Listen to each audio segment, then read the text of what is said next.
नमस्कार जय जगन्नाथ शुभ सकाळ आज हूँ अक्टोबर 23 तारीख गुरुवार आज दिन अनेक गुरुत्वपूर्ण खबर आसी तेणु भिडियो को शेष पर्यंत देखा मोर आपण को अनुरोध तेज आसतु आज दिन 20 बड़ खबर उपर नजर पकाइबा भिडियो भल लगे आपण भल पाइबा स्वरूप गोटे गोटे लाइक निश्चित करदे एसह आप केउ जिलू यह खबर देखुं कमेंट कर जनईदेवे आज प्रथम खबर उत्तराखंड में भारतर पंचम धाम उद्घाटन करेंगे प्रधानमंत्री मोदी स्वप्नर प्रकल्प तथा देशर प्रथम सैन्य धाम कार्य संपूर्ण प्रधानमंत्री मोदी उत्तराखंड प्रतिष्ठा दिवस अर्थात आसंता नवेम्बर 9 तारिख में यार उद्घाटन पर डेहराडून गस्तरे जिबे सामरिक कल्याण मंत्री गणेश जोशी अनुसार मुख्यमंत्री पुष्कर सिंह धामी उद्घाटन पर प्रधानमंत्री सहित साक्षात अनुरोध करछंती।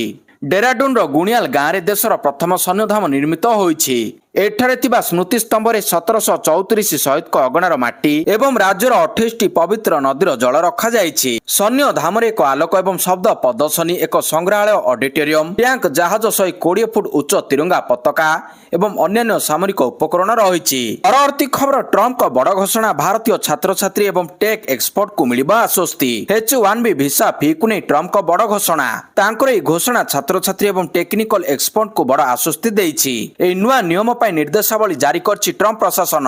सेप्टेम्बर मासरे ट्रम्प भिसा फी $100 को वृद्धि करथिले किंतु फी छाड़ संपर्क में कौन स्पष्टीकरण मिली नथिला जहां द्वंद्व सृष्टि करथिला किंतु एबे संपर्क में ट्रम्प स्पष्ट करिसंती। सूचना मुताबक यह फी केवल सेप्टेम्बर 21 पर अमेरिका बाहर रहउथिबा नूतन H1B भिसा आवेदनकारी पई लागू करा जिवो। परवर्ती खबर पित्तवास रहस्य उपरु हटिला परदा बार निर्वाचन बंधु साजी गले बैरी आईनजीवी पित्तवास हत्या होइछि पर्दाफाश। बार काउंसिल निर्वाचन पर गढ़ी पित्तवास मुंड 50 लाख टंकार मूलचाल होइतिला। अक्टोबर 6 पित्तवास पंडा को गुली करी हत्या करा जाइतिला। एई मामला रे 12 जन गिरफ होइतिबा बेले 3 फेरार अछंती। अभियुक्तଙ୍କ ठारू बंधुक गाड़ी पोशाक जब्त होइछि। सीसीटीवी और सीडीआर जरिया रे तदंत करी पूरा घटनार पर्दाफाश करिछि पुलिस। परवर्ती खबर लैंडिंग बेले दबिगला राष्ट्रपति हेलिकप्टर। केरल रे राष्ट्रपति हेलिकप्टर लैंडिंग बेले अघटन लैंडिंग बेले हेलीपैड रे फसिला हेलिकप्टर। केरल प्रमादम रे नवनिर्मित कंक्रीट हेलीपैड रे फसिला हेलिकप्टर को ठेली ठेली उद्धार करछंती पुलिस एवं अग्निशम टीम। वायुसेना हेलिकप्टर ओजन जोगु हेलीपैड रे गोटे भाग धसी जाइतिला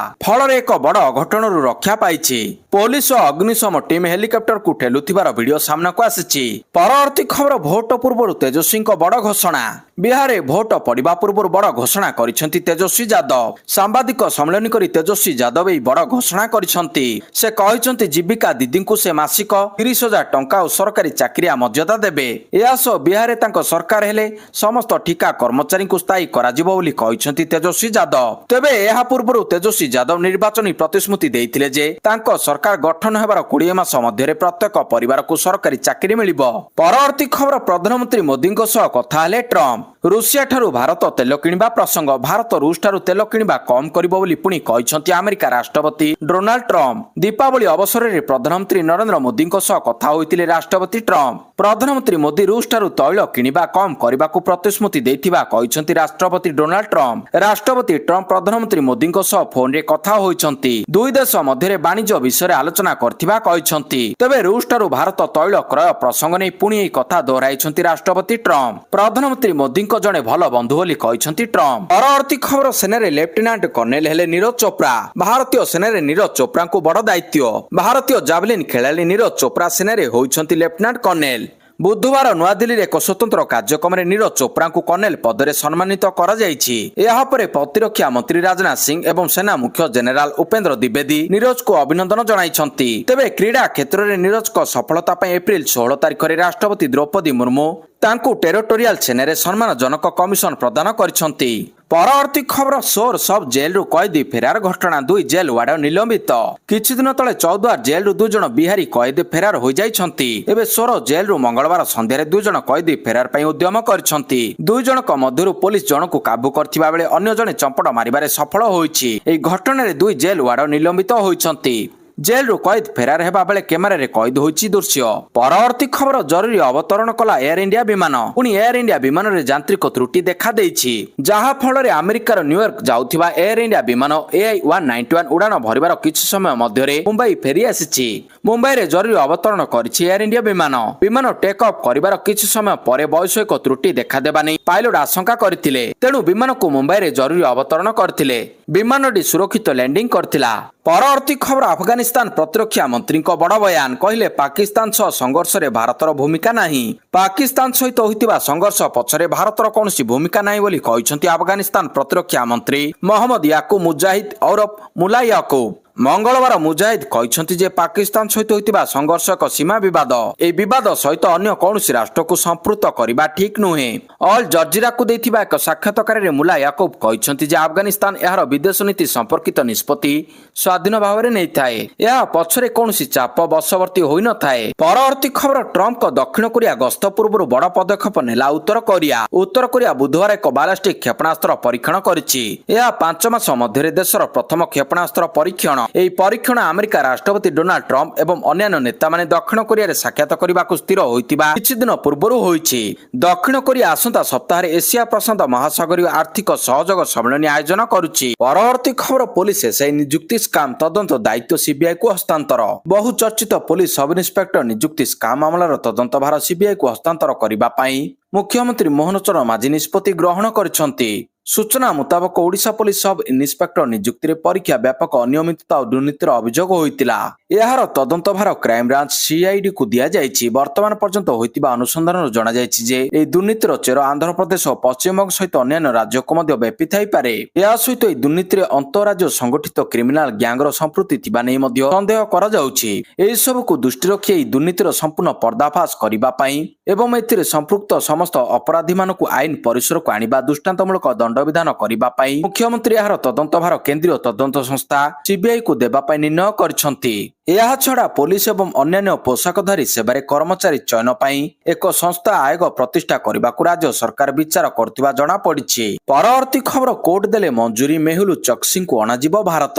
ପିଏନବି ଠକେଇ ମାମଲାର ଅଭିଯୁକ୍ତ ପଳାତକ ବ୍ୟବସାୟୀ ମେହୁଲ ଚୋକ୍ସିଙ୍କୁ ଭାରତ ଆଣିବା ପାଇଁ ଚେଷ୍ଟା ଚାଲିଛି। ଏଥିପାଇଁ ଭାରତ ସରକାର ମୁମ୍ବାଇର ଆର୍ଥର ରୋଡ ଜେଲର ସରକାରୀ ଫଟୋଗ୍ରାଫ ବେଲଜିୟମ କର୍ତ୍ତୃପକ୍ଷଙ୍କୁ ହସ୍ତାନ୍ତର କରିଛନ୍ତି। ଏହି ଫଟୋଗ୍ରାଫ ଚୋକ୍ସିଙ୍କୁ ପ୍ରତ୍ୟାରୋପଣ ସମୟରେ କେଉଁ ସୁବିଧା ମିଳିବ ତାହା ଦର୍ଶାଉଛି। ବୁଧବାର ଏକ ଶୁଣାଣି ସମୟରେ ବେଲଜିୟମ କୋର୍ଟରେ ରାୟ ଦେଇ କହିଛନ୍ତି ଚୋକ୍ସିଙ୍କ ବିରୋଧରେ ଅଭିଯୋଗ ହୋଇଥିବା ଅପରାଧ ଭାରତ ଏବଂ ବେଲଜିୟମ ଉଭୟ ଆଇନ ଅନୁସାରେ ପ୍ରତ୍ୟାରୋପଣ ଯୋଗ୍ୟ। ଚୋକ୍ସିଙ୍କୁ ପ୍ରତ୍ୟାରୋପଣ କରାଯାଇପାରେ। ପରବର୍ତ୍ତୀ ଖବର ଓଟିଟି ପ୍ରଶ୍ନପତ୍ର ଲିକ୍ ଘଟଣା ଘୁଞ୍ଚିଲା ଅଭିଯୁକ୍ତଙ୍କ ଜାମିନ ଆବେଦନ ଶୁଣାଣି। ଘୁଞ୍ଚିଲା ଓଟିଟି ପ୍ରଶ୍ନପତ୍ର ଲିକ୍ ଘଟଣାରେ ଅଭିଯୁକ୍ତଙ୍କ ଜାମିନ ଆବେଦନ ଶୁଣାଣି। ହାଇକୋର୍ଟରେ ନଭେମ୍ବର 4ରେ ହେବ ମାମଲାର ପରବର୍ତ୍ତୀ ଶୁଣାଣି। ମାମଲାରେ ବୋର୍ଡର ପୂର୍ବତନ ଉପସଭାପତି ନିହାର ମହାନ୍ତି ଏବଂ ଅନ୍ୟ ଅଭିଯୁକ୍ତଙ୍କ ଜାମିନ ଆବେଦନର ଶୁଣାଣି ଘୁଞ୍ଚିଛି। ଶୁଣାଣି ପାଇଁ ମହଲତ ନେଇଛନ୍ତି ରାଜ୍ୟ ସରକାର। କ୍ରାଇମବ୍ରାଞ୍ଚ ପକ୍ଷରୁ ସରିଛି କେସ୍ ଡାଏରୀ ଦାଖଲ। ପରବର୍ତ୍ତୀ ଖବର ସାର କଳାବଜାର ରୋକିବାକୁ ଗାଁ ସ୍ତରରେ ହେବ ଧରତୀ ମାତା ବଚାଓ ନିଗରାନୀ କମିଟି। ରାସାୟନିକ ସାର ଛାଡ଼ି ଜୈବିକ ଚାଷକୁ ପ୍ରୋତ୍ସାହନ ଦେବାକୁ ସରକାର ଆରମ୍ଭ କରିଛନ୍ତି ଧରତୀ ମାତା ବଞ୍ଚାଓ ଅଭିଯାନ। ରାସାୟନିକ ସାର ବଦଳରେ ବ୍ୟବହାର ହେବ ଜୈବିକ ସାର। ପଞ୍ଚାୟତ ସ୍ତରରେ ଗଠନ ହେବ କମିଟି। ବିଲରେ ରାସାୟନିକ ସାର କମ୍ ପକାଇଲେ ଚାଷୀଙ୍କୁ ମିଳିବ ସହାୟତା ରାଶି। କିନ୍ତୁ ଗତ କିଛି ବର୍ଷ ହେଲା ଦେଖାଯାଉଛି ଯେ ୟୁରିଆ ଓ ଡିଏପି ବ୍ୟବହାର ଅଧିକ ବଢିଯାଇଛି। ସାର କଳାବଜାରୀ ବଢି ଚାଲିଥିବା ନେଇ ବିଭିନ୍ନ ଅଞ୍ଚଳରୁ ଅଭିଯୋଗ ଆସିବା ପରେ କେନ୍ଦ୍ର ସରକାର ଆବଶ୍ୟକତା ଅନୁସାରେ ଯେପରି ସାର ବ୍ୟବହାର ହେବ ଏବଂ କଳାବଜାରୀ ରୋକାଯାଇପାରିବ ସେ ନେଇ ଧରତୀ ମାତା ବଚାଓ ନିଗରାନୀ ଅଭିଯାନ ଆରମ୍ଭ କରିଛନ୍ତି। ପରବର୍ତ୍ତୀ ଖବର ସୌମ୍ୟଶ୍ରୀ ମାମଲାରେ 2 ଅଭିଯୁକ୍ତଙ୍କୁ ମିଳିଲା ଜାମିନ। ଏଫ୍ଏମ୍ ମହାବିଦ୍ୟାଳୟ ଛାତ୍ରୀ ସୌମ୍ୟଶ୍ରୀ ବିଶି ମୃତ୍ୟୁ ମାମଲାରେ 2 ଅଭିଯୁକ୍ତଙ୍କୁ ଜାମିନ ଦେଇଛି ଉଚ୍ଚ ନ୍ୟାୟାଳୟ। ସୌମ୍ୟଶ୍ରୀ ବିଶି ମାମଲାରେ ମୋଟ 4 ଜଣଙ୍କୁ ଗିରଫ କରାଯାଇଥିଲା। ଏବିଭିପିର 2 କାର୍ଯ୍ୟକର୍ତ୍ତା ଓ 2 ଜଣ ଅଧ୍ୟାପକଙ୍କୁ ପୋଲିସ ଗିରଫ କରିଥିଲା। ଉଚ୍ଚ ନ୍ୟାୟାଳୟ 2 ଜଣ ଛାତ୍ର ତଥା ଏବିଭିପି କାର୍ଯ୍ୟକର୍ତ୍ତା ଜ୍ୟୋତି ପ୍ରକାଶ ବିଶ୍ୱାଳ ଓ ଶୁଭ୍ର ସମ୍ବିତ ନାୟକଙ୍କୁ ସର୍ତ୍ତମୂଳକ ଜାମିନ ପ୍ରଦାନ କରିଛନ୍ତି। ଘଟଣାର ମୁଖ୍ୟ ଅଭିଯୁକ୍ତ ଅଧ୍ୟାପକ ସମୀର ସାହୁ ଏବଂ କଲେଜ ଅଧ୍ୟକ୍ଷ ଦିଲ୍ଲୀପ ଘୋଷଙ୍କ ଜାମିନକୁ ଖାରଜ କରିଛି ଉଚ୍ଚ ନ୍ୟାୟାଳୟ। ପରବର୍ତ୍ତୀ ଖବର ହଠାତ୍ ଶସ୍ତା ହେଲା ସୁନା ଦର। ହଠାତ୍ ହ୍ରାସ ପାଇଲା ସୁନା ଦର। ଜିଓ ପଲିଟିକାଲ ଏବଂ ବାଣିଜ୍ୟ ଉତ୍ତେଜନା ହ୍ରାସ। ପର୍ବପର୍ବାଣୀରେ ଚାହିଦା ହ୍ରାସ ଏବଂ ନିବେଶକଙ୍କ ଦ୍ୱାରା ଲାଭ ବୁକିଂ ଯୋଗୁଁ ସୁନା ମୂଲ୍ୟରେ ଆଖିଦୃଶିଆ ହ୍ରାସ ଘଟିଛି। ବୁଧବାର ସକାଳ 5ଟାରେ ଖୋଲିଥିବା ଦେଶର ଫ୍ୟୁଚର୍ସ ବଜାର ମଲ୍ଟି କମୋଡିଟି ଏକ୍ସଚେଞ୍ଜ MCXରେ ମାତ୍ର 6 ମିନିଟ ମଧ୍ୟରେ ସୁନା ମୂଲ୍ୟ ପ୍ରାୟ 6 ଶତକଡ଼ା ଅର୍ଥାତ୍ 7,700 ଟଙ୍କା ହ୍ରାସ ପାଇଛି। ପରବର୍ତ୍ତୀ ଖବର ବିହାର ବିଧାନସଭାର ଅନ୍ତିମ ପର୍ଯ୍ୟାୟ ନିର୍ବାଚନ ପାଇଁ ଆଜି ନାମାଙ୍କନ ପତ୍ର ପ୍ରତ୍ୟାହାରର ଶେଷ ଦିନ। ବିହାର ବିଧାନସଭାର ଦ୍ୱିତୀୟ ତଥା ଅନ୍ତିମ ପର୍ଯ୍ୟାୟ ନିର୍ବାଚନ ପାଇଁ ଆଜି ହେଉଛି ନାମାଙ୍କନ ପ୍ରତ୍ୟାହାରର ଶେଷ ଦିବସ। ଆଜି ନାମାଙ୍କନ ପତ୍ର ଯାଞ୍ଚ ପ୍ରକ୍ରିୟା ଶେଷ ହେଉଛି। ଆସନ୍ତା ମାସ 11 ତାରିଖରେ ରାଜ୍ୟ ବିଧାନସଭାର ମୋଟ 243ଟି ଆସନ ମଧ୍ୟରୁ ଏହି ପର୍ଯ୍ୟାୟରେ 122ଟି ଲାଗି ମତ ଗ୍ରହଣ କରାଯିବ। ଅବଶିଷ୍ଟ ଆସନ ଲାଗି ପ୍ରଥମ ପର୍ଯ୍ୟାୟରେ ନଭେମ୍ବର 6 ତାରିଖରେ ଭୋଟ ଗ୍ରହଣ ହେବ।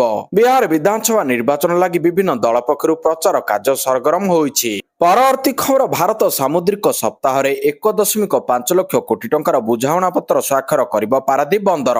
ମୁମ୍ବାଇରେ ହେବାକୁ ଥିବା ଭାରତର ସାମୁଦ୍ରିକ ସପ୍ତାହରେ ପାରାଦୀପ ବନ୍ଦର 1.5 ଲକ୍ଷ କୋଟି ଟଙ୍କାର ବୁଝାମଣା ପତ୍ର ସ୍ୱାକ୍ଷର କରିବ। ଜାହାଜ ନିର୍ମାଣ ମରାମତି ବନ୍ଦର ଆଧୁନିକରଣ ସ୍ମାର୍ଟ ବନ୍ଦର ପଦକ୍ଷେପ ବ୍ୟବସାୟ ବିକାଶ ଏବଂ ସବୁଜ ହାଇଡ୍ରୋଜେନ ପ୍ରକଳ୍ପ ଭଳି ଜାହାଜ ନିର୍ମାଣ ମରାମତି ବନ୍ଦର ଆଧୁନିକରଣ ସ୍ମାର୍ଟ ବନ୍ଦର ପଦକ୍ଷେପ ବ୍ୟବସାୟ ବିକାଶ ଏବଂ ସବୁଜ ହାଇଡ୍ରୋଜେନ ପ୍ରକଳ୍ପ ଭଳି ବିବିଧ କ୍ଷେତ୍ର ପାଇଁ ଏହି ବୁଝାମଣା ପତ୍ର ସ୍ୱାକ୍ଷରିତ ହେବ ବୋଲି ଜଣାପଡ଼ିଛି। ଭାରତ ସରକାରଙ୍କ ବନ୍ଦର ଜାହାଜ ଚଳାଚଳ ଏବଂ ଜଳପଥ ମନ୍ତ୍ରାଳୟ ଚଳିତ ମାସ 27ରୁ 31 ତାରିଖ ପର୍ଯ୍ୟନ୍ତ ମୁମ୍ବାଇରେ ଏହି କାର୍ଯ୍ୟକ୍ରମ ଆୟୋଜନ କରିବ। ପରବର୍ତ୍ତୀ ଖବର ଭୁବନେଶ୍ୱର ୟୁନିଟ୍ 1 ପରିବା ମାର୍କେଟରେ ଅଗ୍ନିକାଣ୍ଡ ପରେ ରାସ୍ତା ଉପରେ ହାତାହାତି ହୁତୁ ହୁତୁ ହୋଇ ଜଳିଗଲା ହାଟରେ ହୁରି ପଡ଼ିଲା। ସବୁ ଜଳି ପଡ଼ିଗଲା ଛାରଖାର ହୋଇଗଲା 30ଟି ଦୋକାନ। ରାଜଧାନୀ ଭୁବନେଶ୍ୱର ୟୁନିଟ୍ 1 ପରିବା ମାର୍କେଟରେ ଠିକ୍ ଅପରାହ୍ନ 2ଟା ସମୟରେ ହଠାତ୍ ହୁତୁ ହୁତୁ ହୋଇ ଦୋକାନ ଗୁଡ଼ିକ ଜଳିବାକୁ ଲାଗିଲା। ପ୍ରଥମେ ଗୋଟିଏ ପରେ ଦୁଇଟି ଧୀରେ ଧୀରେ ଏମିତି 28ଟି ପରିବା ଦୋକାନ 2ଟି ହୋଲସେଲ ଦୋକାନରେ ନିଆଁରେ ପାଉଁଶ ହୋଇଯାଇଛି। ପରବର୍ତ୍ତୀ ଖବର ନୂଆପଡାରେ ବିଜେପିର ବଡ଼ ମିଶ୍ରଣ ପର୍ବ। ନୂଆପଡା ଉପନିର୍ବାଚନ ପୂର୍ବରୁ ବିଜେପିର ଶକ୍ତି ବୃଦ୍ଧି। ନୂଆପଡା ଉପନିର୍ବାଚନ ପୂର୍ବରୁ ବିଜେପିର ଶକ୍ତି ବୃଦ୍ଧି। ବିଜେପିରେ ସାମିଲ ହେଲେ ବରିଷ୍ଠ ନେତା ଭୁଜବଳ ଅଡବାଙ୍ଗ। ଗତ ନିର୍ବାଚନରେ ପ୍ରତିଦ୍ୱନ୍ଦିତା କରି 6,000 ଭୋଟ ପାଇଥିଲେ ଭୁଜବଳ। ଆଇନଜୀବୀ ଘାସିରାମ ବାଗ ଅଶୋକ ଦେବଗାନ ବିଜେପିରେ ମିଶିଲେ। ଗୋପାଳ ସମ୍ରାଟ ଓ ପୂର୍ଣ୍ଣଚନ୍ଦ୍ର ସାହୁ ମଧ୍ୟ ବିଜେପିରେ ମିଶିଲେ। ପ୍ରଧାନମନ୍ତ୍ରୀ ମୋଦି ଓ ମୁଖ୍ୟମନ୍ତ୍ରୀ ମୋହନ ମାଝୀଙ୍କ ଦ୍ୱାରା ଅନୁପ୍ରାଣିତ ହୋଇ ମିଶିଛନ୍ତି। ପରବର୍ତ୍ତୀ ଖବର 12 ଘଣ୍ଟାରେ ଅବପାତର ରୂପ ନେବ ଘୂର୍ଣ୍ଣିବଳୟ 24ରେ ଉପକୂଳ ଦକ୍ଷିଣ ଓ ଆଭ୍ୟନ୍ତରୀଣ ଜିଲ୍ଲାରେ ବଢିବ ବର୍ଷା। ଦକ୍ଷିଣ ପଶ୍ଚିମ ବଙ୍ଗୋପସାଗରରେ ସୃଷ୍ଟି ଘୂର୍ଣ୍ଣିବଳୟ ଆଗାମୀ 12 ଘଣ୍ଟା ଭିତରେ ନେବ ଅବପାତର ରୂପ। ଅବପାତର 12 ଘଣ୍ଟା ମଧ୍ୟରେ ଏହା ଉତ୍ତର ତାମିଲନାଡୁର ପଡୁଚେରୀ ଓ ଦକ୍ଷିଣ ଆନ୍ଧ୍ରପ୍ରଦେଶ ଉପକୂଳ ଦେଇ ଗତି କରିବାର ସମ୍ଭାବନା ରହିଛି। ଏହାର ପ୍ରଭାବରେ 24 ତାରିଖରେ ରାଜ୍ୟର ଉପକୂଳ ଦକ୍ଷିଣ ଆଭ୍ୟନ୍ତରୀଣ ଜିଲ୍ଲାରେ ବର୍ଷା ବୃଦ୍ଧି ପାଇବା ସମ୍ଭାବନା ରହିଛି। 25 ଓ 26ରେ ଉପକୂଳ ସମେତ ଉପକୂଳକୁ ଲାଗିଥିବା ଅନେକ ଜିଲ୍ଲାରେ ବର୍ଷା ହେବ ବୋଲି ପାଣିପାଗ ବିଜ୍ଞାନ କେନ୍ଦ୍ର ପକ୍ଷରୁ ସୂଚନା ଦିଆଯାଇଛି। 27 ଓ 28ରେ ମଧ୍ୟ କିଛି କିଛି ଜିଲ୍ଲାରେ ବର୍ଷା ସମ୍ଭାବନା ରହିଛି। ଏହି ସମୟରେ ପବନର ବେଗ ଘଣ୍ଟା ପ୍ରତି 30ରୁ 40 କିଲୋମିଟର ଯାଏଁ ରହିବା ସମ୍ଭାବନା ଅଛି। ସେପଟେ ARC ଏବଂ ପାଣିପାଗ ବିଭାଗ ଅଧିକାରୀଙ୍କ ସହ ଆଲୋଚନା ପରେ ରାଜସ୍ୱ ମନ୍ତ୍ରୀ ରାଜ୍ୟବାସୀଙ୍କୁ ବ୍ୟସ୍ତ ନ ହେବା ପାଇଁ ପରାମର୍ଶ ଦେଇଛନ୍ତି। ପରବର୍ତ୍ତୀ ଖବର ମେଗା ଚାଉଳ ସମ୍ମିଳନୀରେ ଓଡ଼ିଶା ସରକାର ଭାରତୀୟ ଚାଉଳ ରପ୍ତାନିକାରୀ ମହାସଂଘକୁ ସହଯୋଗ କରିବେ। ଓଡ଼ିଶା ସରକାର ଭାରତର ଅନ୍ତର୍ଜାତୀୟ ଚାଉଳ ସମ୍ମିଳନୀ ବ୍ରିକ୍ 2025 ସହିତ ନିଜର ସହଯୋଗକୁ ନିଶ୍ଚିତ କରିଛନ୍ତି। ଚାଉଳ କ୍ଷେତ୍ର ପାଇଁ ଏହା ବିଶ୍ୱର ସର୍ବବୃହତ ସମ୍ମିଳନୀ। ଓଡ଼ିଶା ସରକାର ଭାରତ ଅନ୍ତର୍ଜାତୀୟ ଚାଉଳ ସମ୍ମିଳନୀ ବ୍ରିକ୍ 2025 ସହିତ ନିଜ ସହଯୋଗକୁ ନିଶ୍ଚିତ କରିଛନ୍ତି। ଚାଉଳ କ୍ଷେତ୍ର ପାଇଁ ଏହା ବିଶ୍ୱର ସର୍ବବୃହତ ସମ୍ମିଳନୀ। ଜାତୀୟ ରାଜଧାନୀ ନୂଆଦିଲ୍ଲୀର ଭାରତ ମଣ୍ଡପମ୍ ଠାରେ ଅକ୍ଟୋବର 30 ଏବଂ 31 ତାରିଖରେ ହେବାକୁ ଥିବା ବ୍ରିକ୍ସ 2025 ହେଉଛି ଏକ ଐତିହାସିକ ପଦକ୍ଷେପ ଯାହା ବିଶ୍ୱ ଚାଉଳ ଶିଳ୍ପରେ ଭାରତର ସ୍ଥିତିକୁ ବିକଶିତ କରିବା ପାଇଁ ଲକ୍ଷ୍ୟ ରଖିଛି।